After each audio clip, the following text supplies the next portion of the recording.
Good morning and happy Tuesday. Today is December 13th, 2022. We are very excited to bring to you a new show for us, Women in Tech and Government, to wrap up the 2022 calendar year. But in the meantime, my name is Jay Leask. I'm joined by the usual show of misfits. Welcome to the land of misfit toys, the M365 Government Community Call. Sarah, Jeremy, Rima, hey guys, how you doing? Hello. Hey, it's good to be here. It's good to have everyone in the room together again. It's true. Sarah, what'd you say? I think I talked over you. You said Island of Misfit Toys, and I was just like, I'm actually goth, so that fits. Oh, man. Well, listen, we have a really excellent show coming to you, and I don't want to waste any more time. Let's jump right into the community events, Jeremy. Yeah, so the first community event, as we talk about every month, NARA's Microsoft 365 user group. If you're in government and you're not in that user group, you absolutely need to get into it. Link will be in the chat. You have to be have access to max.gov to access it. And the December meeting's already happened, so now just kind of plan for January. The December meeting was kind of like a look back over the year and planning of topics for the next year. So, but once again, connect to that group, especially if you're in the records management space. Yeah, it's a great event, and I'm always jealous that I don't have a government CAC, so I can actually attend those meetings.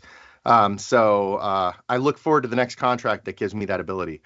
December 14th, so tomorrow, the DC Power Platform Group is doing an ALM and COE kickstart with Mike and Manuela. If you're doing Power Platform and you're trying to figure out how do you do governance, this is a great starting point for you. It may not be for everybody, but I know organizations like Avanade are using it, are kicking off thousands and thousands of managing thousands and thousands of workflows with it. So highly recommend checking out that session.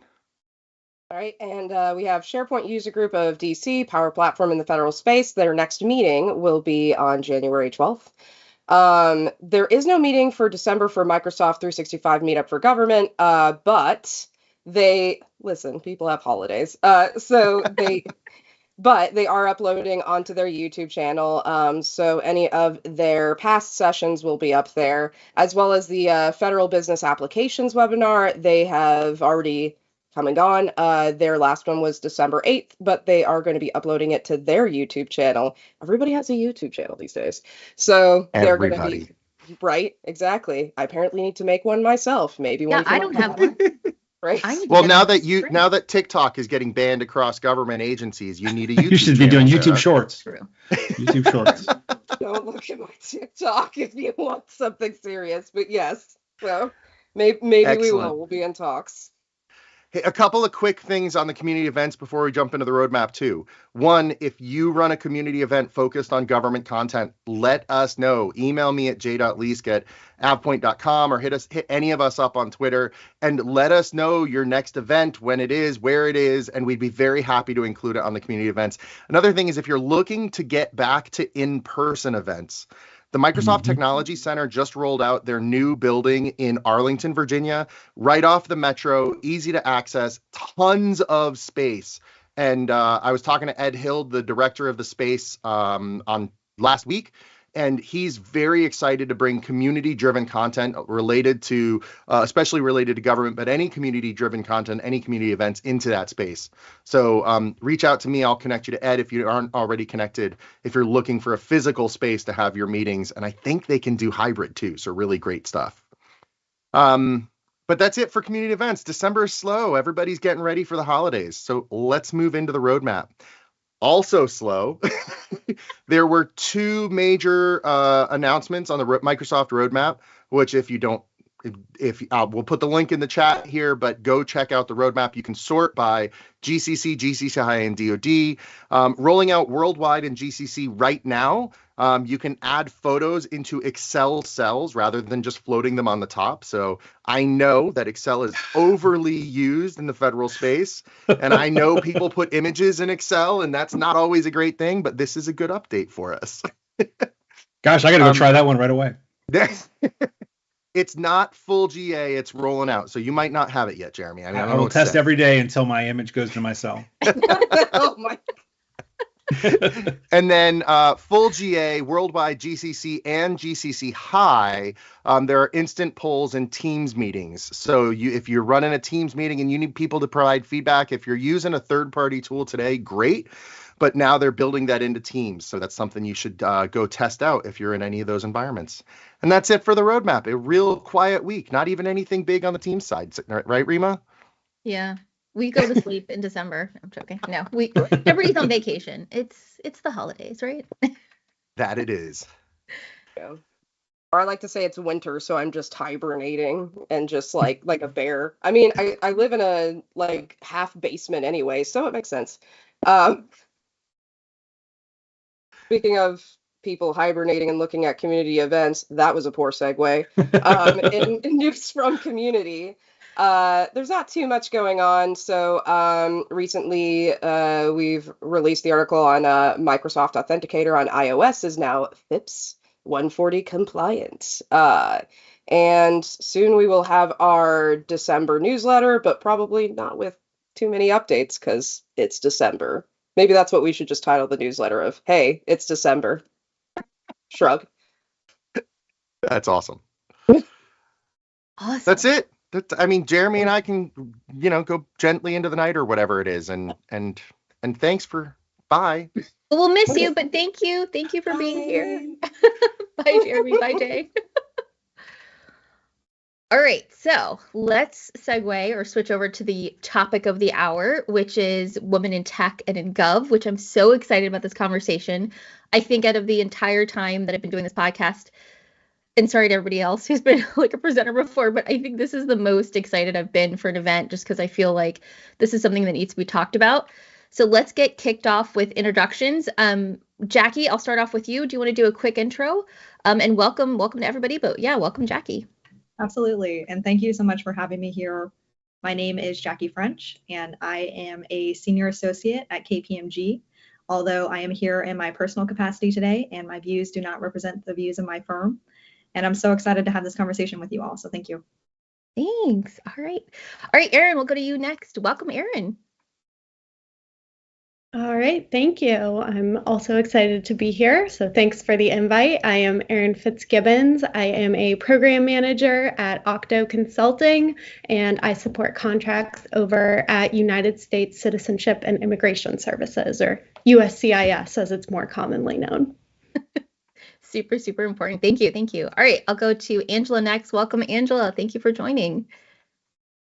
Thanks, Rima. Hi, I'm Angela Ploumis. I am the customer experience manager over at the Federal Aviation Administration, the FAA.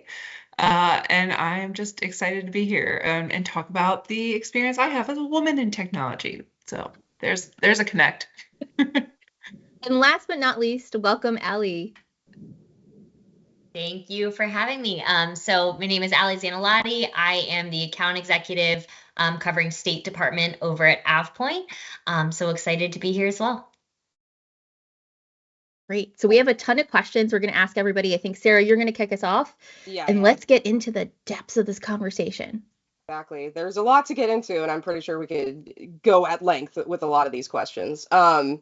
First one, definitely, it's a very involved question, I'm sure, for all of us, but it's how have you handled bias in a typically male-dominated field? And with that, I think I'm going to start with Angela. Oh, darn. I knew that was going to happen. No, but, and I'm thinking about bias. I'm trying to think of specific examples. And I think what I'd like to kind of start with is I have been really privileged in my career to not have that many examples in that I really do feel like I have to sit here and think about like, oh, what, and the only that really come to mind are being a woman in leadership and having that sometimes be met with, I would say, unnecessary contention, right? And I think, when you're a woman in leadership, there is noticeable discomfort. And I am always kind of thinking to myself, like, am I overthinking this? Like, is this because I'm a woman and like and so it takes until somebody comes to me after a meeting and is like, huh, that was weird that person reacted in that way. Wonder if they would have reacted that way if this was a different scenario. And so that is where my mind naturally goes to. But I think I would say I'm just so privileged that so many women, so many amazing women before me have made it so that I do have to kind of really think like, I'm not sure, because I know that there's just a lot of blood, sweat, tears, sorry about my dog, that went into making that so I don't have to feel that kind of bias and that kind of like feel like I'm getting passed over for something. So. Yeah, I know oftentimes like with women in leadership, they're not, it's been shown like statistically they're not taken as seriously. Or even also like in regards to promotion, there was a study shown that women are 4 times more likely than men to see gender bias as an obstacle to promotion. So and I know that I've experienced that. I'm curious if any of you have also experienced something similar as well. So I'll turn this over to either Erin or Jackie if you wanted to answer that or had a story to that. Sure, I can jump in there. So I've had a case, where I've been sort of passed over for a promotion, or when I approached my leadership about getting a raise because I had taken on additional responsibilities. And I don't know if that was gender bias or age bias. I'm still very early in my career. This was at one of my first jobs out of college. I was probably a little out of line going to my leadership and demanding an increase in pay at that time. But that's what I did. You weren't. No, you had every right to do that.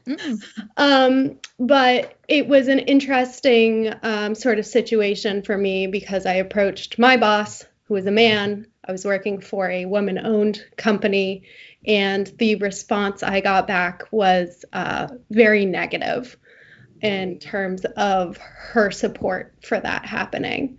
And I've found that in other jobs I've had as well, there are women who don't necessarily support the younger generation of women, not necessarily men not supporting. But I'm very fortunate right now with my company and specifically my agency. All of our program managers are women. It's one of the few times I get on a call during the week and there's one man on it and the rest of us are women. That's awesome. That is, I love that. If it works, I can jump in there too. Yeah. I had a somewhat opposite experience, but that there's layers to it. So in my first consulting job, I was on a all-female leadership team, and they actually promoted me faster than most of the folks they had promoted on their team. And with moving along that track, there was a lot of great women I was working with who would take the time out to talk to me, tell me about their experiences, spend time teaching me about things, trials and tribulations they had gone through, and then also show me what the new landscape looked like today as a younger woman coming up in the technology field. And so following my promotion, I moved to a team with all male leadership and was for the first time managing a very large team. And we all became very busy. And I really didn't have those lines of communication to senior leadership the way that I would have hoped for in terms of being able to build myself as a leader and in terms of being able to evolve as an employee and understanding how to best lead teams. And so what I would add to what Erin went through is that even with the next generations, once the work has been done, we also, once we see people accelerating along those paths, whether it's women, whether it's minorities, we need to be able to see what the new pathways look like and how we can best support people along those pathways. Because oftentimes, if you're in an underrepresented group, within an organization, you really aren't included in those groups that have been formed before you. And this happens a lot in technology. You know, we have proximity bias, where whoever we have worked with more directly, that's who we go to talk to them.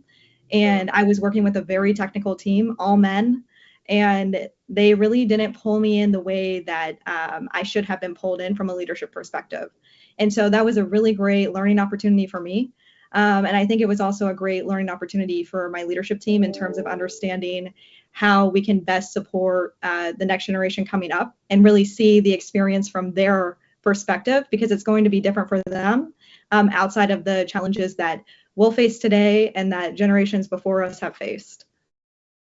Definitely takes a community, or even like what I saw, and I also did as well, as like a something to help, like in my career movement, I'm sure you guys did similar, was having I call it having like a champion or an advocate, because it's even been proven that sometimes, even if like you're coming up with an idea or whatnot, if you have a male colleague echo it and point back to you again, that's going to draw attention to you. So always having like that person that's like well known already within that team or job or whatnot to also echo that sentiment, whether it be in an email or a meeting, has also been proven to help. And can you tell I've taken classes in this? I actually did a few classes of women's studies in college. So.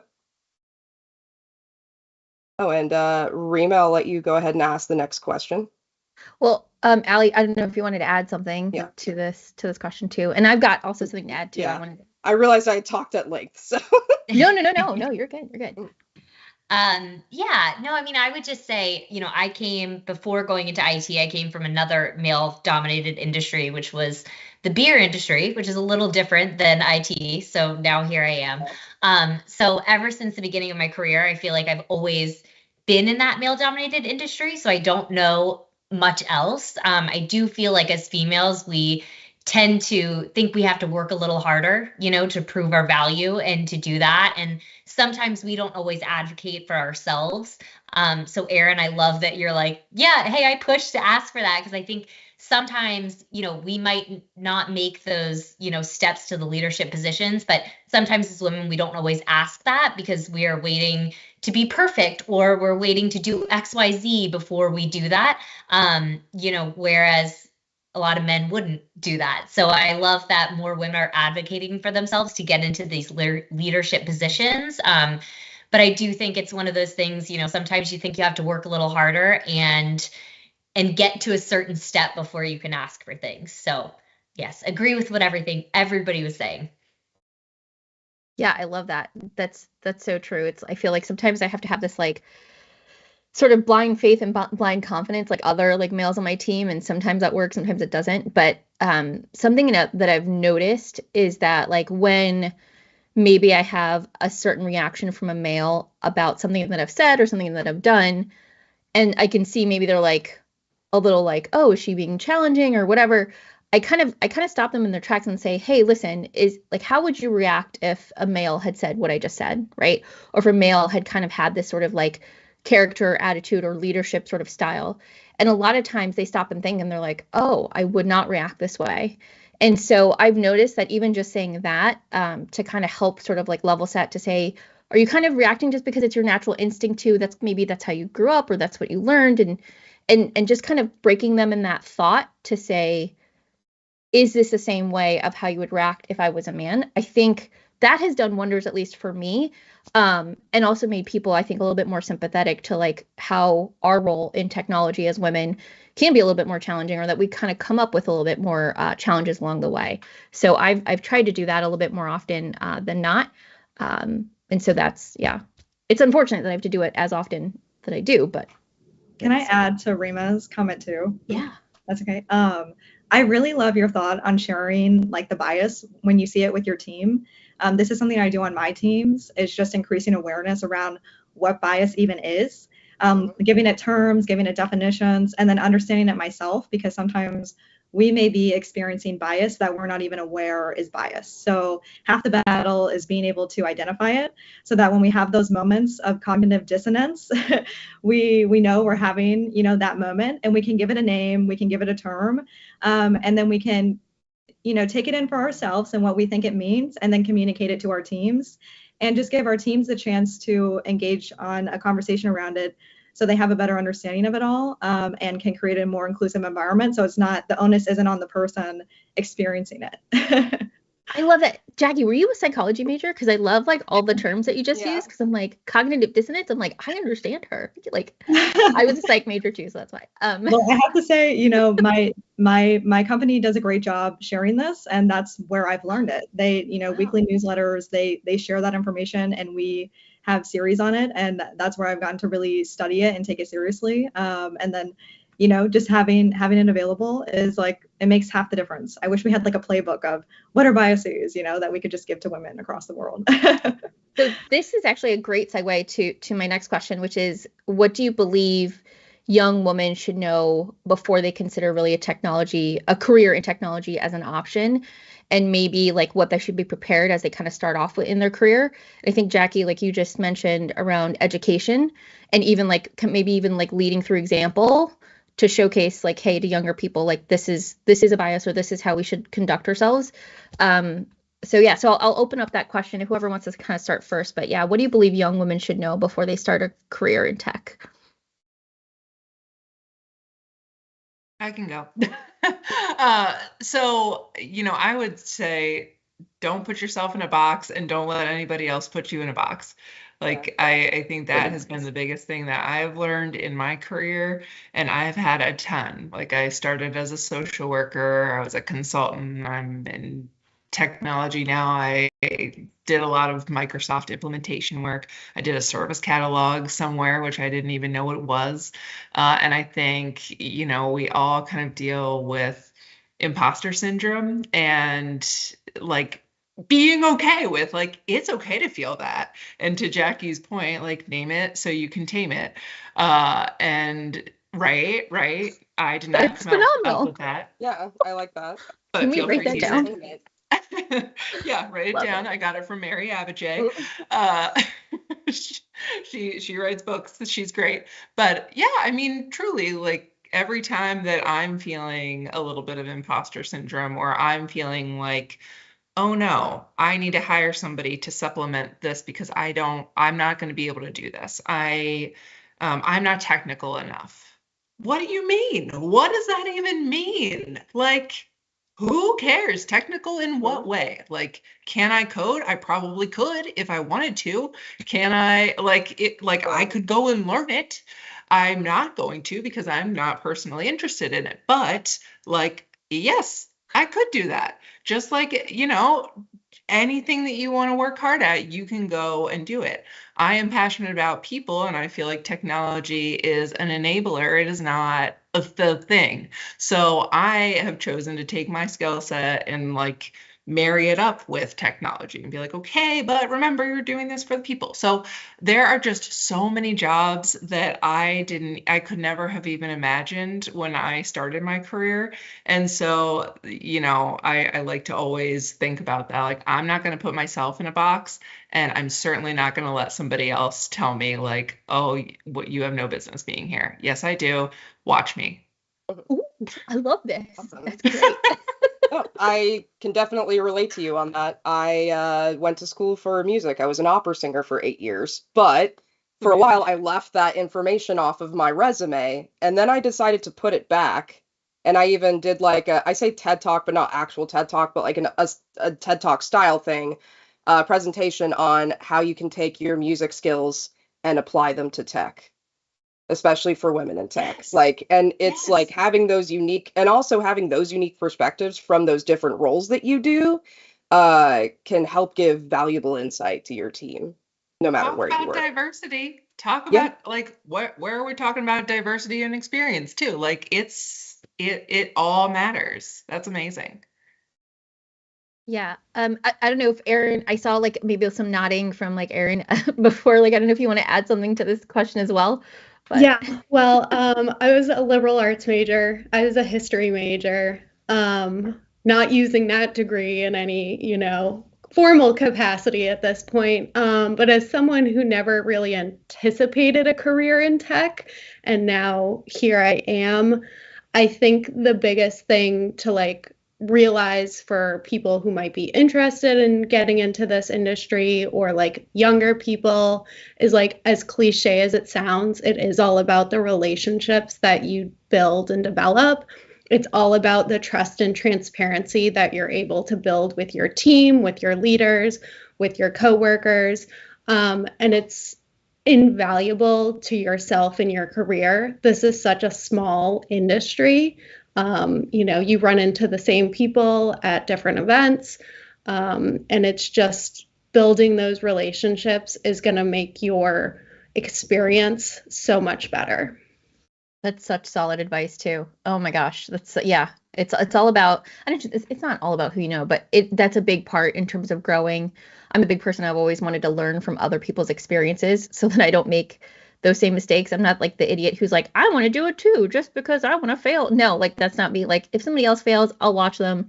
It's cool. And then I just won't do it too. So I love that, Erin. That's solid advice. I feel like we need to have like a summary document of like everything that everyone's like saying and like put it in tips for success. Anyway, sorry. Alli, Jackie, I don't know if you all wanted to add something too before we move on to the next question.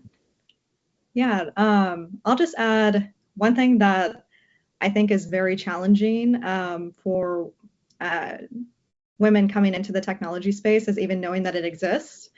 I was also a liberal arts major, and I would spend evenings in the government and world affairs school working on building websites, and nobody thought that was weird. And I look back on it and I'm like, wow, that was actually a little bit weird to be building websites by myself for hours in the lobby of the building. And I didn't even know you could be paid to work in technology. I had no idea. And so just getting the information out to these communities in and of itself is half the battle. And so for coming into the industry, a lot of times women do not fit the mold that is typically set in place for who gets to engage with the technology community. And I love the example about music and different degrees. And so oftentimes when I entered the technology space, again, was on all male teams, and I had this yoga certification. I would teach yoga classes in undergrad and then also through a private company. And I never really talked about it, and I didn't put it on my resume. I don't even have it on my LinkedIn, but it was a huge part of learning how to present. And then it also was a major part of learning how to build relationships and think about the people who I'm working with and things of that nature. And so being able to express yourself individually and authentically is so key to being able to enter the field. And I think it's something that for us here today, we should also work to do for folks who are coming up and coming into the industry. And I would just say, as women enter the technology industry, make time to get to know yourself outside of work. It's so important to get to know yourself and to be comfortable with who you are. Because we need more women and the women who are here to be brave about what they enjoy and what they believe should be a part of their everyday work and be themselves at work. And so getting to know yourself is just very important, because women are not one-dimensional, as we've discussed, and there's so much that we can bring to the table within the organizations that we work in across technology. That's awesome. That's really cool. Yeah, and Jackie, I love what you say. We're like, not a lot of women know about this industry, and it's so true. I wouldn't even have really known that this was an option, but my husband, once he got out of the military, wound up in the tech world, and I was like, oh, that's a thing. Like, I was a health major, and then I was in beer for who knows how long. And then once I realized that there was this industry, in the tech world that women could actually be a part of, it was challenging to get in. So, I feel like don't be scared as women to try again if you can't get in, if this seems like something that you want to be a part of. I feel like whenever you try to get in, immediately it's like, oh, well, you don't have any tech experience. And it's like, yeah, I don't, but how am I going to get it if nobody's going to give me a shot? So many things like outside of work or previous experience does roll into the tech industry, and you can always learn tech. And you're always learning tech because everything is always changing. So, if it's something that anybody's interested in, keep trying, because it's worth it, and your skills do resonate with this world. You just got to get your foot in the door.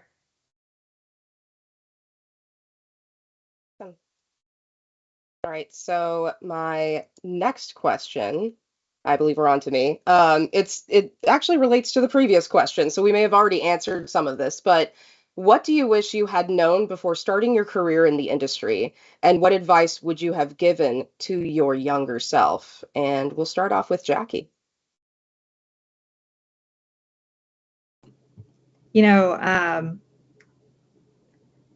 Talking to my younger self, I think when I often see with folks who come from underrepresented or underserved communities who enter tech, you find out that this industry has so many resources. There's so many great jobs. There's so many things to learn.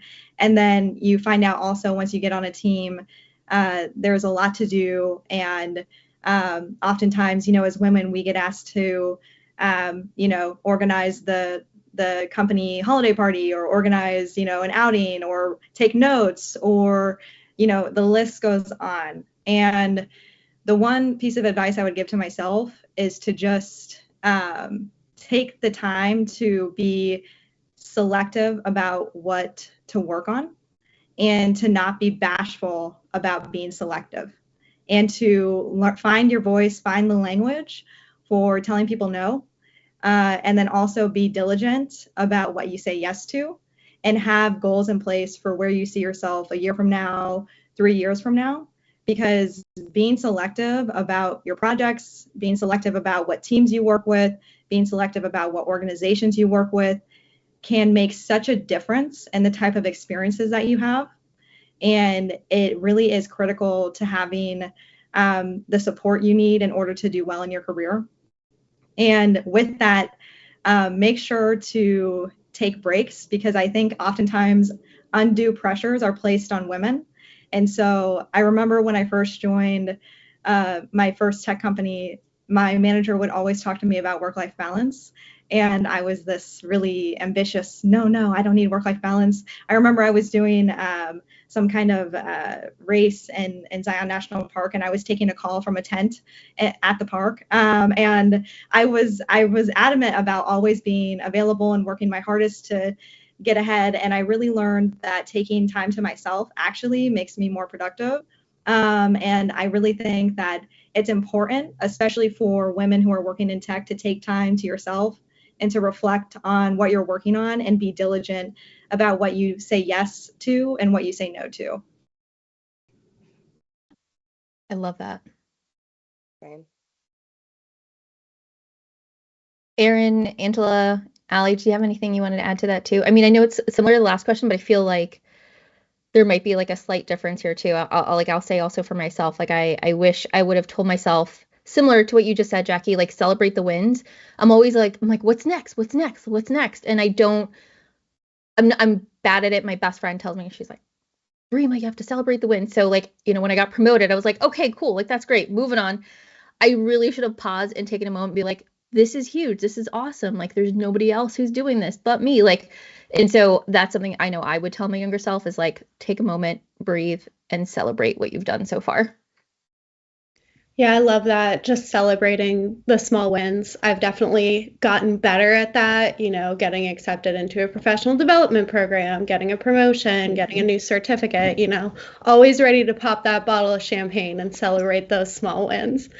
In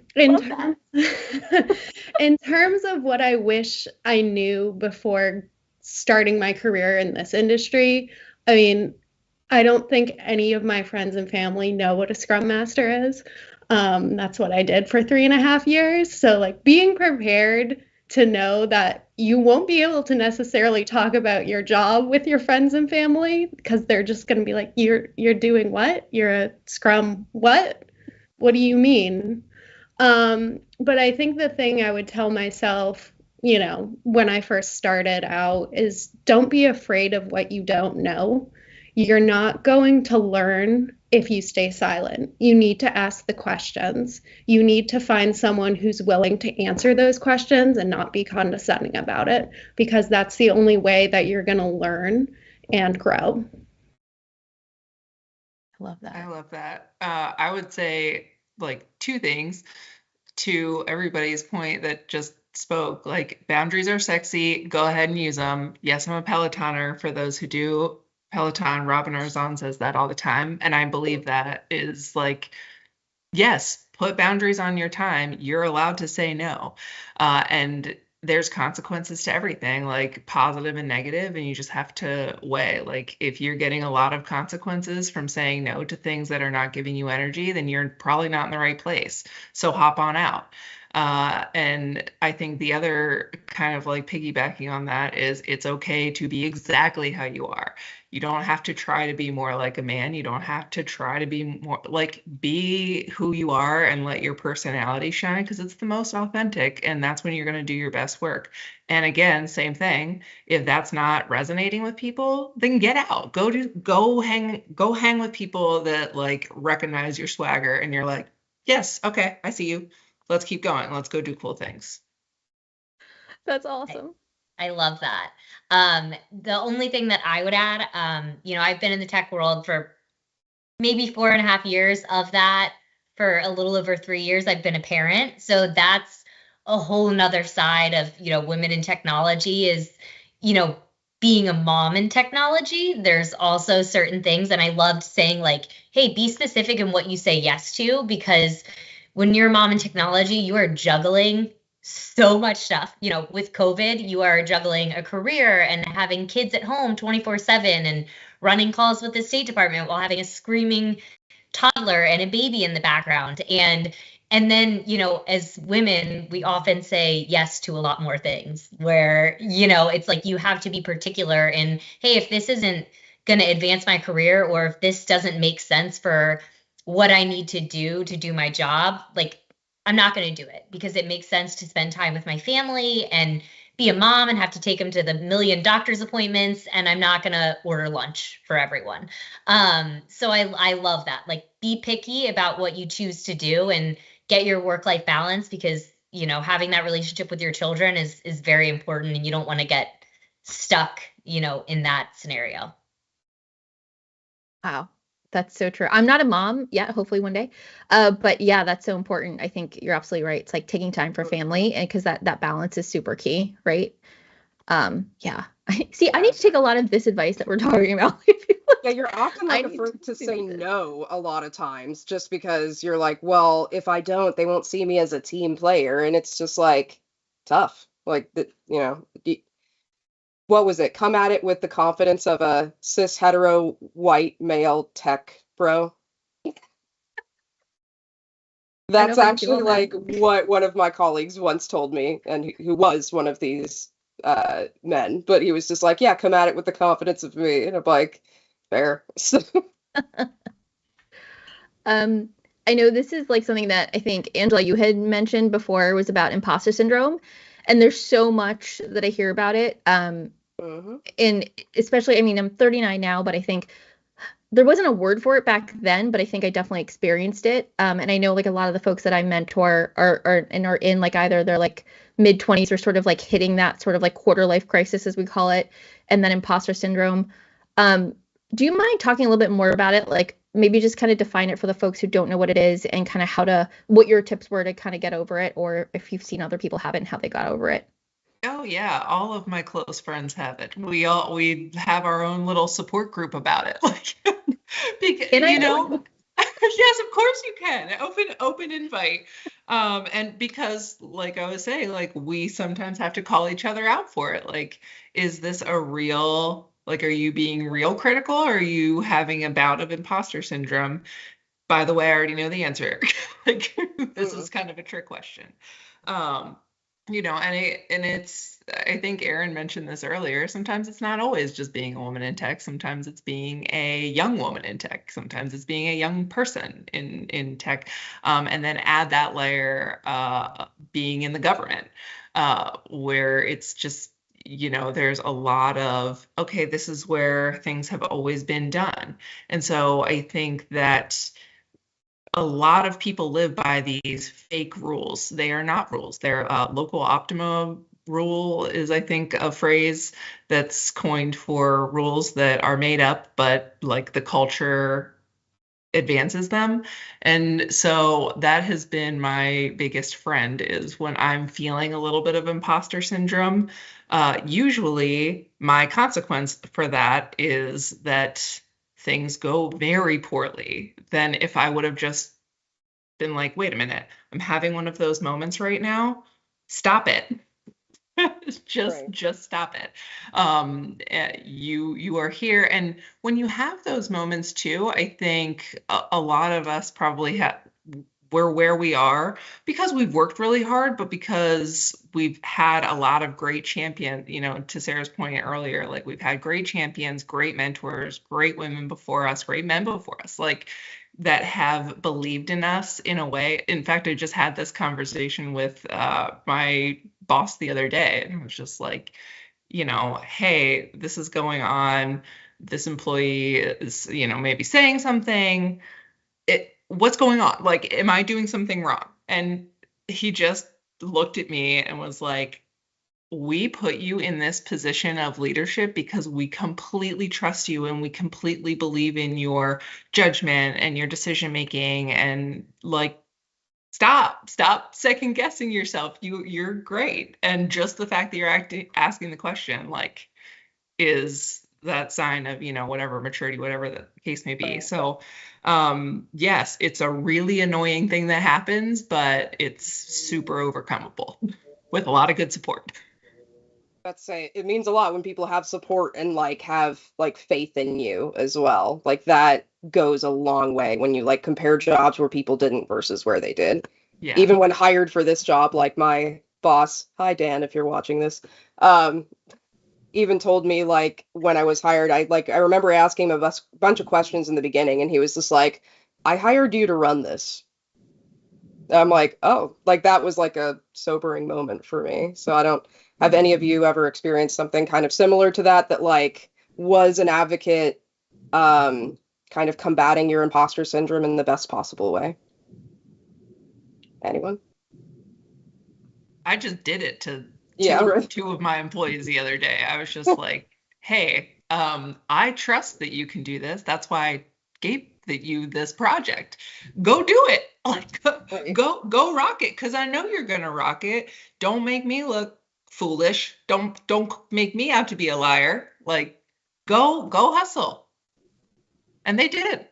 Nailed it.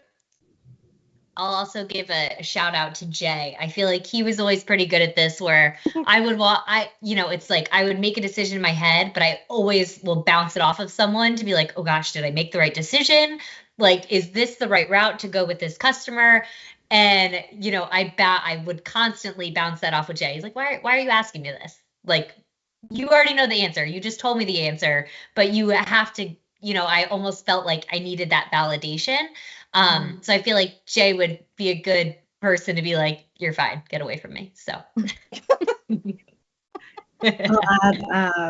I have someone I've worked with for some time who has just been pivotal in sending me something funny before every high pressure meeting. And it changes the dynamic for me tremendously. And I see a lot of women, including myself, who, when we move up in our career and we move to more projects of more responsibility, roles of more responsibility, we place tremendous pressure on ourselves to the point where sometimes we won't participate in other activities because we're so focused on doing one thing perfectly. And by working with this one colleague of mine, I won't use their name because they didn't give me permission, but they make sure when I'm about to go do something that is potentially stressful, potentially high pressure, to send me something funny right before the meeting, whether it's poking fun at me or poking fun at the ridiculous situation we're in.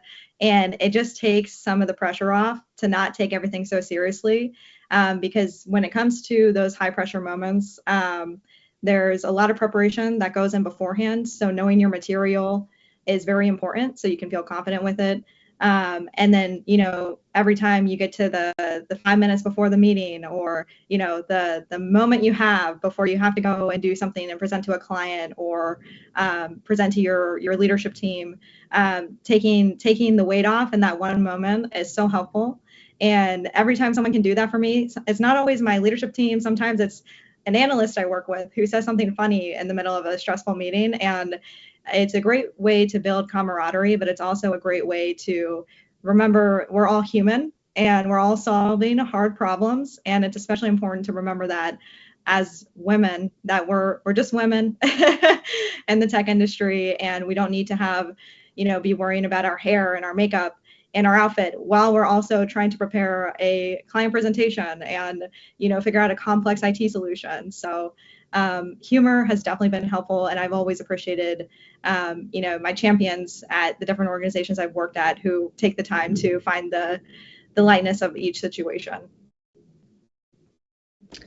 Yeah, and I'll just piggyback off of that. I actually find that I have less imposter syndrome now that I'm fully remote and working in a virtual environment. Something about being kind of in the safety of your own apartment or house, not necessarily having to worry about being on camera in front of people, worrying about the hair, the makeup, what you look like. I think it gives you just a little bit more time to be good with what you're about to say, secure in your thoughts, but also would like to point out too that imposter syndrome's not uniquely specific to women. Everyone experiences it.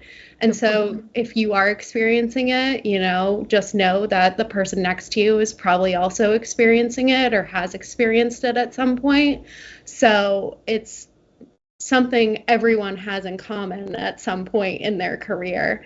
And, it's, I think, something that's not necessarily talked enough about, but having those support people, like Angela, you mentioned, I'm also going to join that group. Just to have people you can bounce ideas off of is really important. That is such great advice. And that's so true. Thank you for calling that out, Erin. I think you're absolutely right. I think it's not just a female issue. It's an everyone issue. And that's so, so true. So thank you. Thank you for calling that out. It's absolutely true.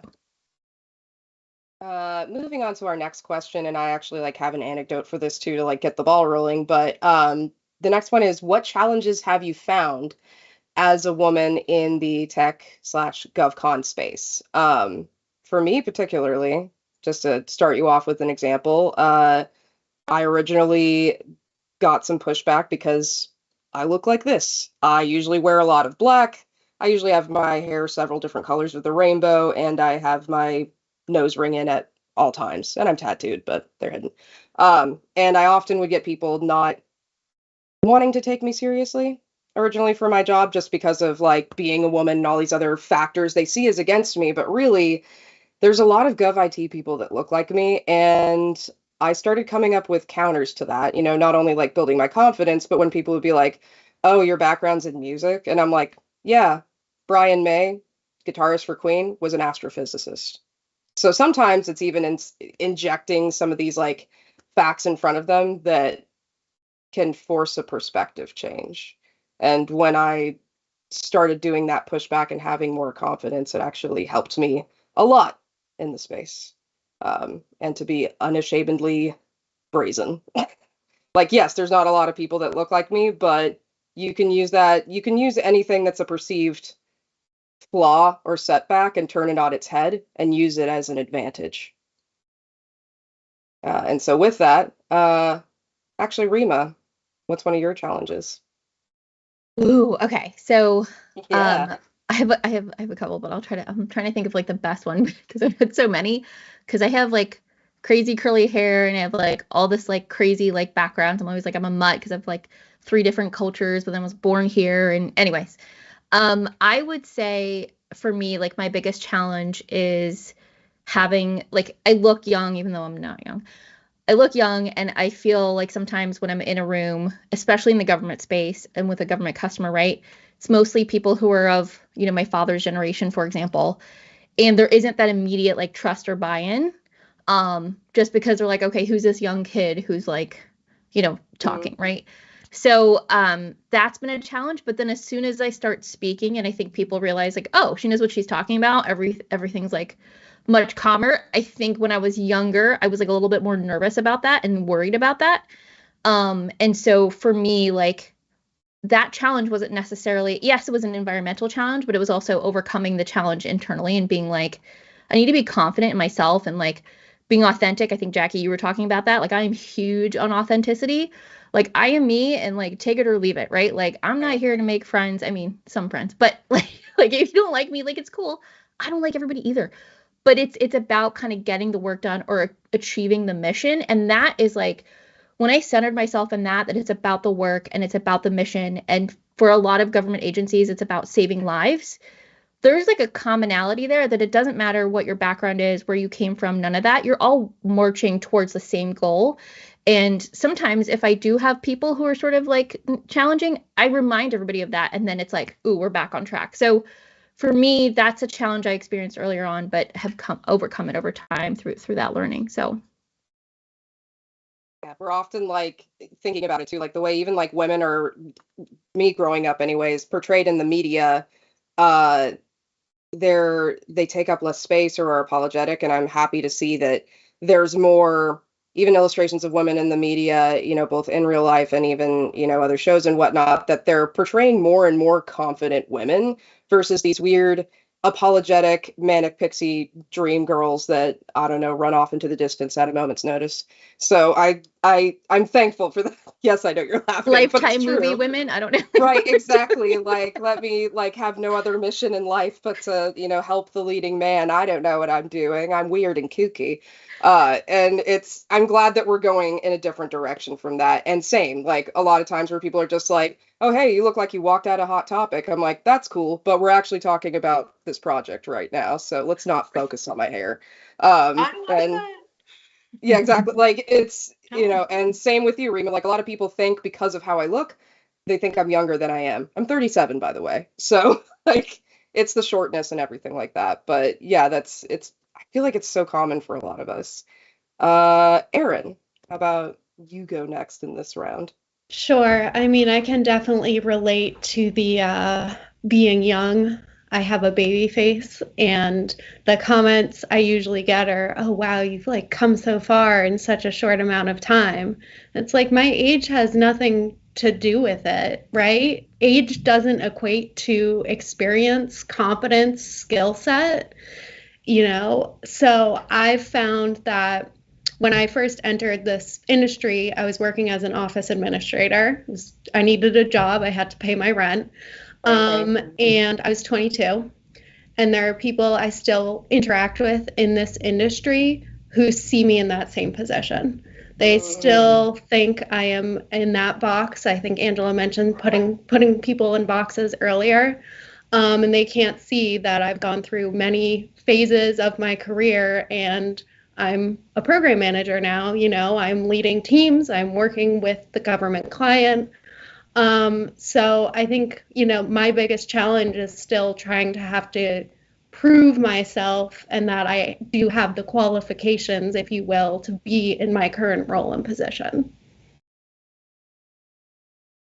That's so weird. Like, I feel like, yeah, a lot of women were often put in that position of people want you to prove yourself before they deem you worthy of that. And I like that we're going away from that direction too, of just showing people like, I don't need to prove myself to you. I'm in this position and you can accept it or not. And for you, Erin, they better accept it, or I'll tell them to accept it. We got your back. Don't worry. I appreciate it. I'm gonna call you up next time. I love my boss calls me, Sarah, are you yelling at people? What are you doing? Like, yes. Right. You're welcome. But I think like tacking on to that, something I've been really thinking about a lot this year is feedback is a privilege, and it's a privilege to give it, and it's a privilege to allow somebody to give it to you, to receive it. And you don't have to give everybody that privilege. Back to the boundaries thing, it happens oftentimes where I'm an emotional person. I'm very emotive. You've probably just seen that in this short time here. But so I do take feedback I do tend to take it personally, and I think about it. And what I've been really working on this year is not everybody deserves the right. Like, you don't have the right to give me feedback, and that's okay. I'm allowed to not take it. You're allowed to give it because this is a free country, but I'm allowed to not accept it. And that's okay. And I think pushback is a form of feedback. And I am always thinking about, well, who are you to push back on me? Do I need you to not push back on me? Like, or can I live with, okay, fair enough, you're allowed to think that, and I'm gonna just keep on moving on. Right. So yeah, I feel like we need to get you the t-shirt, just keep on trucking. that's right. That's Or it. even like in regards to boundaries like that, if it's somebody that's like, a rando coworker or whatnot, Yeah. sometimes even thinking in terms of access to you, because I've had that Yeah. happen where people are like, oh, I'm going to give you feedback. And I'm like, no, thank you. And then they're like, well, you need this. And I'm like, okay. And I actually there was one instance in the past, I was working at a place with a lot of tech bros, that he started to give it anyways. And I just got up and started to walk away. And he was Yeah. like, what are you doing? And I'm like, you don't get to talk to me like that. That's right.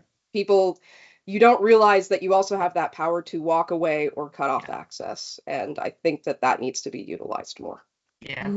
Oh my gosh, I love that example. I have definitely had throughout my career in technology, I have had a lot of men chase me down trying to tell me how I should do things. Sorry, I just rolled my eyes because I can't believe that people are doing that too. I'm so sorry. Oh my God. Yes. And when there are boundaries in place, oftentimes I found I'm more pressured to not have those boundaries in place. And it's interesting because a lot of times I don't think women really get the option to change the status quo. When I was early in my career, I would try to fit in. I would not want to rock the boat, stay behind the scenes. And as I've grown into my career, I've really come to find out that sometimes there isn't really an option to not change the status quo, and sometimes it needs to be talked about, and sometimes it's not specific to an individual. A lot of times I would see that I think I did things differently, and I would say, oh, that's wrong, there's something wrong that I'm doing. And over time I've come to realize, no, actually, it's just this hasn't been done before, and there may not be a process in place, or maybe this is the first time the organization is considering how to do this. And I've really had to learn over the last 5 years, how to communicate new ways of doing things to my teams and to bring them on board with me with those new ideas. I mean, I just had a meeting today where we came up with a new process for how to go through business processes. And I brought in the whole team on it. We had a discussion about it. And by doing that, it brings everybody into the fold. It gives them a chance to talk about it. And so I think a lot of times women have to do that because we don't often get the option to not change the status quo. And when we do change the status quo, if we don't speak up for why that is and be cognizant of how it might be happening, I have often gotten chased down. Like, how are you doing things this way? And have you looked at this? And this is how we did it, 5 years ago. This is how we did it 10 years ago. And a lot of times when folks do that, there's good intentions behind it. They want to make sure things are being done the way they understand them to be done. And with good intentions, though, going back to talking to our teams about bias, there's a lot that needs to be taken into consideration around biases of how things have been done in technology in the 90s versus the early 2000s versus today. And because a lot of those ideas didn't include women and minorities. And so we are coming up with new ideas and new approaches today. And we really want to be able to lead forward with those. And by, the generations who have come before us, be given the chance to fail and also be given the chance to succeed. And so I love those examples. I would say that's one of the trending things throughout my career is being chased down and being told how to do things. I feel like we've all experienced a little bit of that too. And it's strange because you don't, oftentimes you don't see it happening to your male colleagues, but you do, it is happening to you. And yeah, some of it's like, this is the way we've always done it. Okay, that's nice, but times evolve. Or, I remember once I had somebody literally tell me this is the way we've always done it. And I was like, it's a brand new day. Welcome to this. Sometimes I do use humor, and like actually I've That's found awesome. that at times, like in bigger meetings with comments like that, when I use humor, it actually resets the meeting as well. So, and it's just because I get awkward and I get all Robin Williamsy when I face that, but it can be used to your advantage. So yeah, hopefully and also I've noticed, like, now that you point out like getting chased down and work for other generations, sometimes I see, yeah, instances where people are like, oh, well, I had to fight this way, so you have to as well.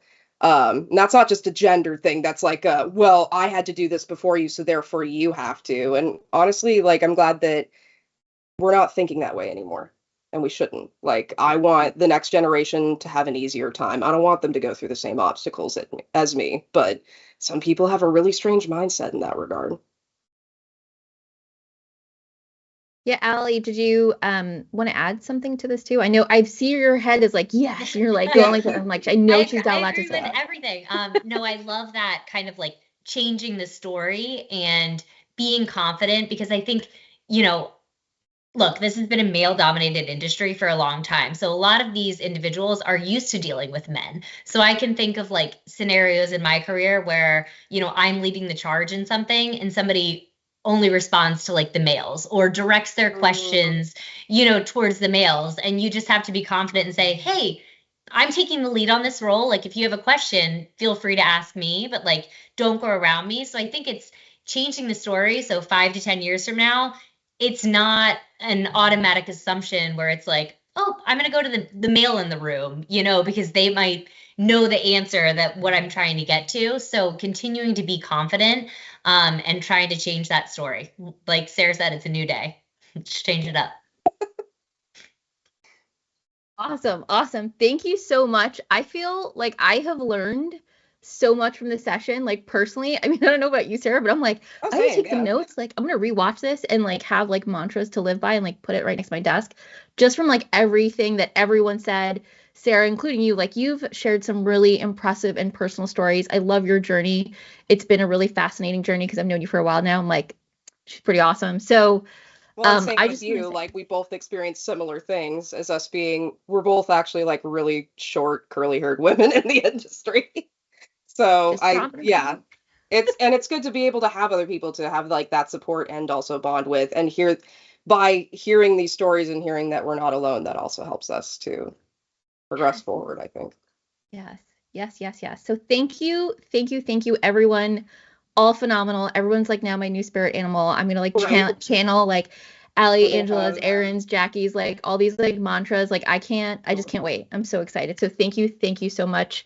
And yeah, thank you for being here.